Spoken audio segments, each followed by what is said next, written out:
Someone knocked at her door just as Victoria was about to leave her flat. It was strange because she hadn't heard the lift or anyone on the stairs. She quickly tried to put on her other shoe and nearly fell over. There were many unopened letters, probably asking for money, on the floor. She was late to work for the third time this month and now she had a visitor. Great, she thought. She opened the door and tried to smile in a way that would say, "I'd love to talk, but sorry I can't." "And how are you today, Victoria?" the man at her door asked. "Good, I hope. If not, I bring you an eternity of warmth and best wishes from the wonderful director of my company." Victoria's smile disappeared. How did he know her name? "You know how I can be so sure?" he asked. "I am the wonderful director of my company." "I'm sorry," said Victoria. "I really have to go. I'm late for work." "Time." He sounded sad. That's what they all want. Time or happiness, which one would you like more of? "Listen, really," said Victoria, "I'm not interested, sorry." "We've got a special offer on," he replied. 25 years of extra life in exchange for eternity. Or, he smiled, double your happiness for the same price. "Price?" she repeated, confused. "There are no hidden charges. We take everything you have forever." Victoria thought it was strange that he was wasting time on such a stupid joke. "Then I want 50 extra years or 4 times more happiness," she joked back. "Oh, you could," he said. "But I have to tell you, the quality of the years goes down after 25. I recommend choosing happiness." He pushed the lift button for her. Of course, it was obvious that she was going down because it was morning and she was dressed for work. Okay, so her smart bag only had sandwiches in, not important papers, and her suit was second-hand. One day, she'd think of a job she was good at and that paid well. Sometimes Victoria felt as if her sister was the only lucky one in the family. Charlotte had her own prize-winning company and she was married to the handsome and funny Peter. The only thing wrong with Peter was that he didn't have a twin for Victoria to marry. Even the way Charlotte met Peter sounded like a film. After a lot of bad luck, Charlotte was in a car accident. At first, the doctors said she would never walk again, but then, a new doctor, Peter, started work at the hospital. With Peter's help, Charlotte was walking again in just a few weeks. Even he joked that no one had known he was such a good doctor before he met Charlotte. He asked her to marry him 2 months later.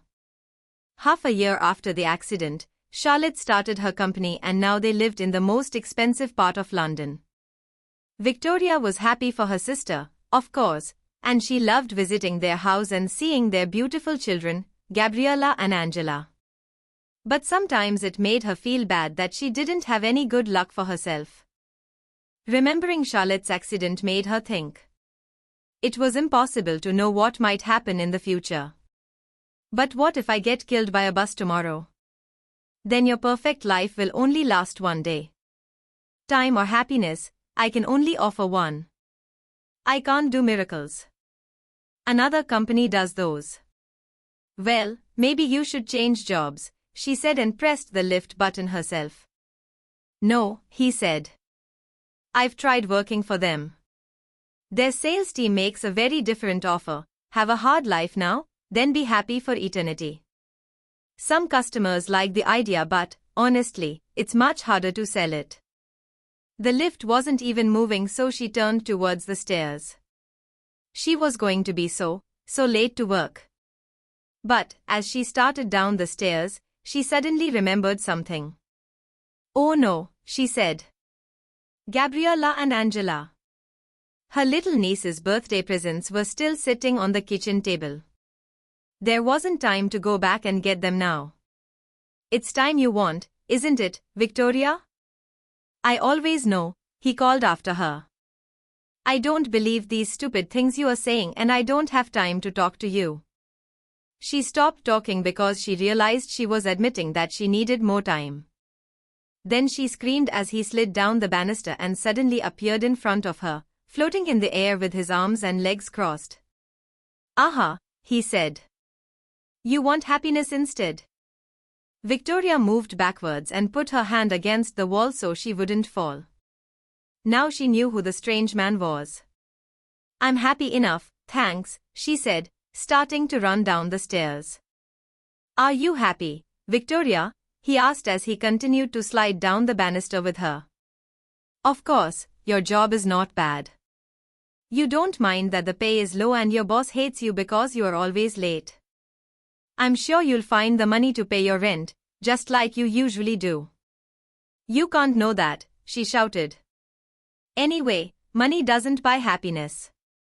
"True, Victoria, true. It's love that makes the world go round." "Exactly," she said. 5 more floors to go. "I'm sure one day you'll meet someone," he said. "I don't need a man to be happy, so if that's all you are offering." "You are so clever, Victoria," he continued. "So few people understand that happiness comes from inside us, not from things we can buy or from other people. I see that you are cleverer than many of our customers. 25 years extra then. I can see it in you, Victoria. You won't waste them." "But 25 more than what?" No, he turned the last corner with her. "I won't tell you how long your life is. We've tried it with customers and it doesn't work. When people know how long they are going to live, they don't enjoy their lives. I don't believe in any of this. Or in you." He jumped off the banister and held up something small and white. "Your sister didn't believe it either," he said. "Not until she had her accident. Here's my card if you change your mind." And he disappeared. Victoria was alone on the stairs, her mouth open in shock.